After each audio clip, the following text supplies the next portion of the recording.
Welcome back. St. Catharines Mayor Matt Cisco is back with an update on what's happening around the city. And Mayor Cisco, it's been 1 year, just a little bit over, since the strong mayor powers have been put into effect for more mayors. How have you used them, and what have you made of them?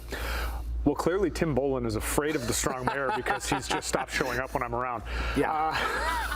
Shots fired right away, Tim. Take that. I had to. You had to. It's all good. You know what? It's been an interesting year. I think the strong mayor powers have actually been a benefit in St. Catharines. Like, my council has expressed to me several times, they're really happy about my restraint. I haven't had to use them. My council's rowing in the same direction. We all seem to be on the same page on a lot of issues. There were a lot of things, the idea of hiring and firing CAOs and senior staff. I haven't been put in a position where that's necessary. And frankly, when it comes to anything other than the CAO, I think the hiring and firing is up to the CAO. So we've pulled back a lot of the powers where it's really made an impact. And my council has said they really like the new budget process with the strong mayor. So the mayor introduces the budget, council has the opportunity to make amendments. I've been very clear about what I would veto and what I wouldn't. Council really likes it, and I think the community likes it because now there's clear lines of accountability. And that was the problem before.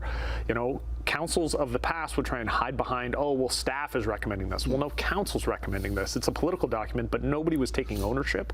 We all have to take ownership now. And I think, if nothing else, this legislation has made that a real benefit, and I applaud the government for making that change. I think they should expand it to all municipalities, at least with respect to the budget. And you have used it for housing?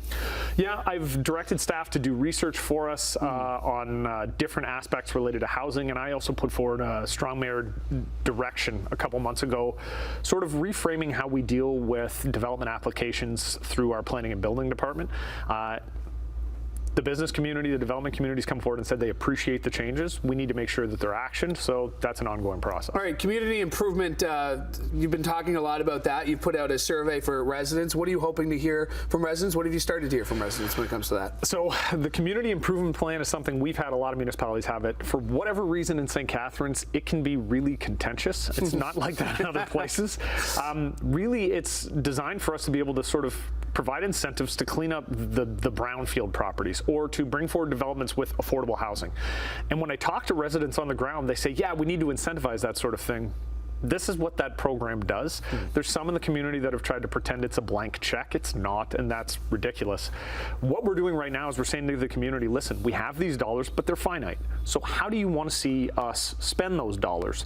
What sort of incentives do you think are important? We know the community wants to see the brownfields cleaned up. I mean, St. Catharines has a lot of brownfield properties. They're not going to get cleaned up without help from government.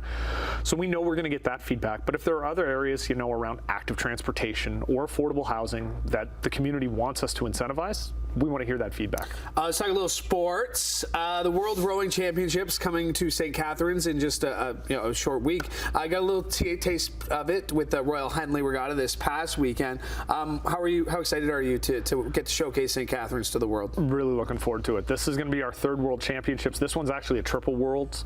And so, we've got the Masters, we've got the young folks, and then we've got the World Championships. Very exciting. The community's really getting geared up. We have a great volunteer base, and we have some really fantastic people running the event. We've stolen from some of the folks who were involved with the Canada Games last couple years ago. I'm going to give a shout out to Bill Shank, who I think is a phenomenal human being and is sort of running the whole thing.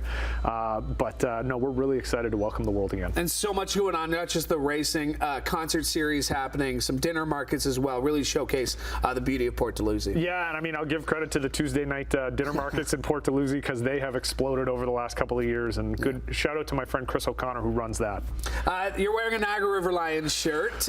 They had a huge win, one of the key tenants of the beautiful Meridian Center downtown, but a great crowd there to see them off into the Eastern Championship. Biggest crowd they've ever seen, 4,004. I got to have really fantastic seats and see the alley-oop to win the game. And as a guy who grew up in Ottawa, like I said to the folks next to me who were cheering for the Blackjacks, I wish I could, but I can't. I'm pretty sure I'm contractually obligated, but the River Lions are just an exciting club.